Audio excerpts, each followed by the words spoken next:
Hello, people. Right, this is my reading of a reading. I don't know. Anyway, I'm going to be reading Harry Potter and the Philosopher's Stone, or for all of you in Burgerland, I'm in America, Sorcerer's Stone, because for some reason you don't know what a philosopher is. A philosopher is. Right, anyway, as you see, I've marked a couple of pages in this. I'm not reading the whole book because effort, and I can't do that in 15 minutes. I can read really fast. But anyway, yeah. What I'm going to be doing is getting a couple of paragraphs, my favourite stuff, and changing the wand words to, well, you'll see. Right, let's get into it. Just bear with me. Alright. Don't mention it, said Hagrid gruffly. I'm also not a good reader. Don't expect you had a lot of presents from them Dursleys. Just Ollivanders left now. Only place for Wangs. Ollivanders. And yeah, gotta have the best Wang. A magic Wang.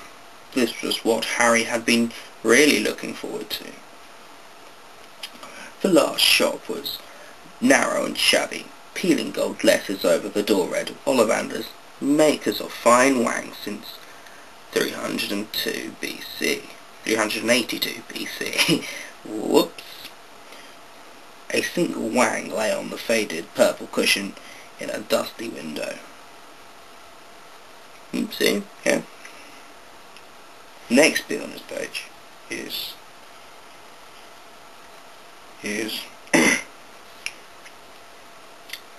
Ah, yes, said the man. Yes, I thought I'd be seeing you soon, Harry Potter. It wasn't a question. You have your mother's eyes. It seems only yesterday she was in here herself, buying her first Wang. 10¼ inches long, swishy, made from willow. Nice Wang for charm work. Mr. Ollivander moved closer to Harry. Harry wished he could blink. Those silvery eyes were a bit creepy. Your father, on the other hand, favoured a mahogany Wang. Yes? Sorry about that. I don't know. With the gay, I don't know. Anyway, where was I? Your father, on the other hand, favoured a mahogany Wang, 11 inches, pliable, a little more power, and excellent for transfiguration. Well, I say your father favoured it. It was really the Wang that chose the wizard, of course. Right. Mr. Ollivander touched the lightning scar on Harry's forehead with a long, white finger. I'm sorry to say I sold that Wang I did. I'm sorry to say I sold the Wang that did it. That was meant to say. He said softly. 13½ inches. Phew. Powerful Wang. Very powerful. And in the wrong hands. Well, if I'd known what that Wang was going out into the world to do.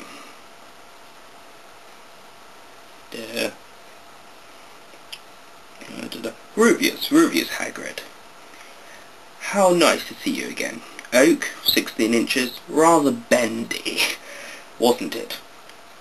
Yes, it was, sir. It was, yes. Sorry. It was, sir, yes, said Hagrid. Good Wang, that one. But I suppose they snapped it in half when you got expelled, Mr. Ollivander, suddenly stern. Said Mr. Ollivander, suddenly stern. Why can't I read today? Yes, they did, said Hagrid, shuffling his feet. I've still got the pieces, though, he added brightly. But you don't use them, said Mr. Ollivander sharply. yeah.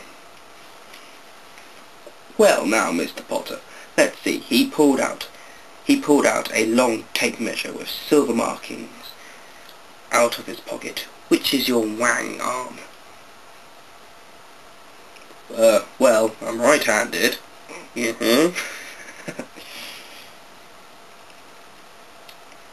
Every Ollivander wang has a cure of a powerful magical substance, Mr. Potter.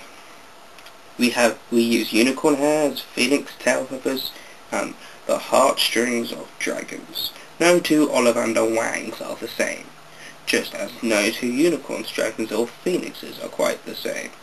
And of course, you'll never get such good results with another wizard's wang.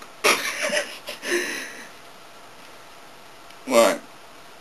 Sorry for the cracking up. Right. Right then, Mr. Potter, try this one. Beechwood and dragon heartstring, 9 inches. Nice and flexible. Just take it and give it a wave. Harry took the wang, and feeling foolish, waved it about a bit. But Mr. Ollivander snatched it out of his hand almost at once. Maple and phoenix feather, 7 inches. Quite whippy. Try. Harry tried, but he had hardly raised the wang when it too was snatched back by Mr. Ollivander. No, here, ebony and unicorn hair, 8.5 inches, getting bigger. Springy. Go on, try it out. Harry tried and tried. He had no idea what Mr. Ollivander was waiting for. A pile of tried wangs was mounting higher and higher on the spindly chair, but the more wangs Mr. Ollivander pulled from the shelf, the happier he seemed to become. Tricky customer, eh? Not to worry, we'll find the perfect match for you somehow. I wonder. Now, yes, why not? Unusual combination. Holly and phoenix feather, 11 inches, nice and supple. Harry took the wang. He felt a sudden warmth in his fingers.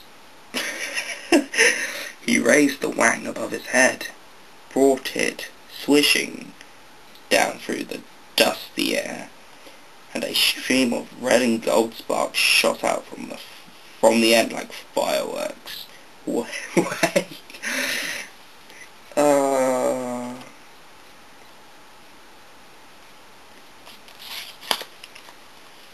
Oh my gosh. Right. Where's the next one? I wonder how much time I've been speaking for. Probably like 2 minutes. I don't know. Right. Here we go.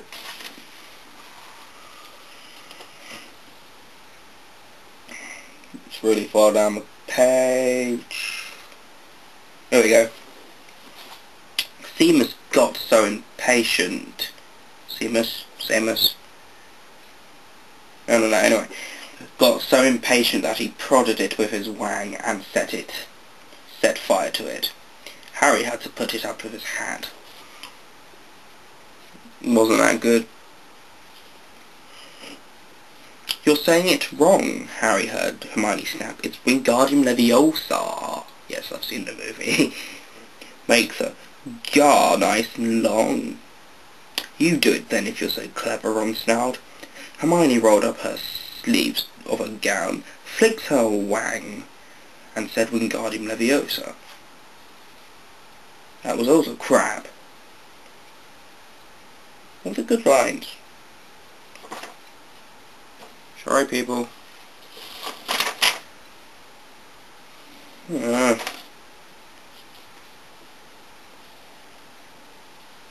Yeah, it's quite a nice book. I'm just going to talk until I find the line. Here we go. Harry then did something that was both very brave and very stupid. He took a great running jump and managed to fasten his arms around the troll's neck from behind. From behind, eh? The troll couldn't feel Harry hanging there, but even a troll will notice if you stick a long bit of wood up its nose. And Harry's wang had still been in his hand when he jumped, and it had gone straight up one of the troll's nostrils.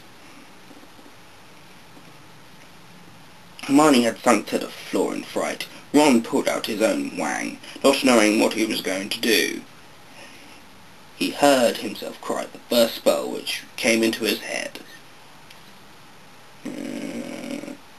Harry got to his feet. He was shaking and out of breath.